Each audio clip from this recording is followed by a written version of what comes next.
കൊല്ലത്തിൽ ലീഡ് നില വൈകുന്നു, ലീഡ് പ്രഖ്യാപിക്കുന്നത് വൈകുന്നു. രണ്ടാം റൗണ്ട് പൂർത്തിയായിട്ടും വോട്ട് നില കൃത്യമായി നൽകാതെ ഉദ്യോഗസ്ഥർ.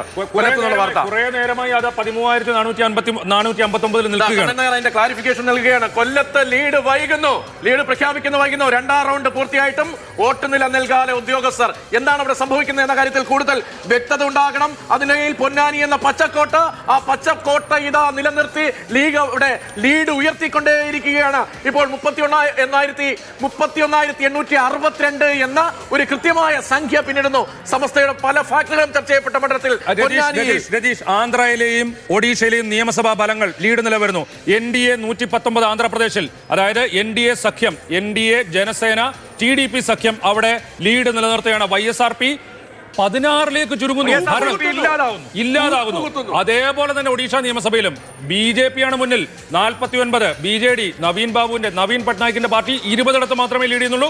കോൺഗ്രസ് 9 BJP വലിയ നേട്ടമുണ്ടാകും. 18,454 വോട്ടിനാണ് ഇപ്പോൾ ലീഡ് ചെയ്യുന്നത്. 18,454 വോട്ടിന് സുരേഷ് ഗോപി ലീഡ് ഉയർത്തുന്നു. ആറ്റിങ്ങലിൽ അടൂർ പ്രകാശ് 2,142 ലീഡ് ഉയർത്തുന്നു. നമുക്കിനി ഹിഞ്ചിലി മണ്ഡലത്തിൽ നവീൻ പട്നായിക്കിന്റെ സ്വന്തം സ്ഥിതി എന്താണെന്ന് കൂടി അറിയേണ്ടിയിരിക്കുന്നു. ഒഡീഷയിലെ ഹിഞ്ചിലിയിലാണ് നവീൻ ബാബു ലീഡ് ചെയ്യുന്നു നിലവിൽ. പക്ഷേ ഒഡീഷയിൽ നവീൻ പട്നായിക്കിന്റെ ജഗന്നാഥ രഥത്തെ തടഞ്ഞു നിർത്താൻ ഈ നിമിഷത്തിൽ BJPക്ക് കഴിയുന്നു.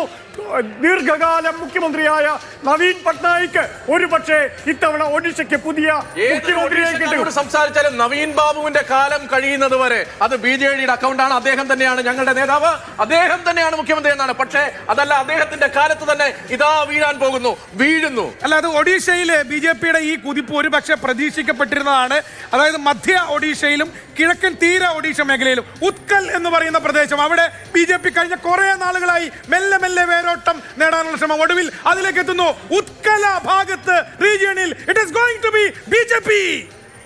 തീർച്ചയായും ഭർത്തൃഹരി മെഹ്താബിനെ പോലും ഒരു നേതാവിനെ പോലും പിടിച്ചു നിർത്താൻ കഴിയാതെ പോയ നവീൻ പട്നായിക്കിന് പാണ്ഡ്യനെ മാത്രം മുൻനിർത്തിക്കൊണ്ട് പിടിച്ചു നിർത്താനാവില്ല. മറിച്ച് ജയലളിത പോയ DMKയുടെ അവസ്ഥയിലേക്ക് നവീൻ ബാബു നിലനിൽക്കുന്ന തെരഞ്ഞെടുപ്പിൽ തന്നെ BJD മാറുന്നു. അതീവ കൗതുകകരമായ ഫലം. ഇന്ത്യൻ രാഷ്ട്രീയത്തിൽ എന്തൊക്കെയാണ് സംഭവിക്കുന്നത്? നവീൻ ബാബു, അതുപോലെ തന്നെ ജഗൻമോഹൻ റെഡ്ഡി, KCR ഇവരൊക്കെ അപ്രസക്തരാവുന്നു. അതേസമയം അഖിലേഷ് യാദവ് എന്ന പുതിയൊരു സൂപ്പർ സ്റ്റാറിന്റെ ഉദയം, അഖിലേഷ് യാദവിന്റെ ഉദയം കാണുന്നു ഉത്തർപ്രദേശിൽ. ഓർക്കുക, 12 കേന്ദ്രമന്ത്രിമാർ, ഉത്തർപ്രദേശ് നിയമസഭയിലെ 4 മന്ത്രിമാർ ഉൾപ്പെടെ 16 മന്ത്രിതലത്തിലുള്ള ആളുകളാണ് BJPയുടെ സ്ഥാനാർത്ഥികൾ, ഇൻക്ലൂഡിംഗ് പ്രധാനമന്ത്രി. എന്നിട്ടും ഉത്തർപ്രദേശിൽ ഇന്ത്യ സഖ്യം മുന്നേറുന്നുവെങ്കിൽ വലിയ തിരിച്ചടി ഉത്തർപ്രദേശിൽ ഇന്ത്യ സഖ്യത്തിന്, അല്ലെങ്കിൽ NDA സഖ്യത്തിന് വലിയ തിരിച്ചടി. ലീഡ് 50,000 കടന്നു. 50,000-ൽ പരം 50,153 വോട്ടുകൾക്ക് ഹൈബിയുടെ രാഹുൽ ഗാന്ധിയുടെ ലീഡ് 69,434. സുരേഷ് ഗോപിയുടെ ലീഡ് 18,771. കയറി വരികയാണ്. കേരളത്തിൽ താല്പര്യമുള്ള ചില വിവരങ്ങൾ തമിഴ്നാട്ടിൽ നിന്ന് കൂട്ടിച്ചേർക്കാം. കോയമ്പത്തൂരിൽ അണ്ണാമലൈ പിന്നിൽ പോയി. മധുര, ഡിണ്ടിഗൽ CPM സ്ഥാനാർത്ഥികൾ അവിടെ മുന്നിലാണ്. നാഗപട്ടണത്തും തിരുപ്പൂരും CPI സ്ഥാനാർത്ഥികളും ഇപ്പോൾ ലീഡ് ചെയ്യുകയാണ്. തമിഴ്നാട്ടിൽ രാമേശ്വരം ഉൾപ്പെടുന്ന മണ്ഡലത്തിൽ രാമനാഥപുരത്ത് അവിടെ മുസ്ലിം ലീഗിന്റെ സ്ഥാനാർത്ഥി അവിടെ ലീഡ് ചെയ്യുന്നു.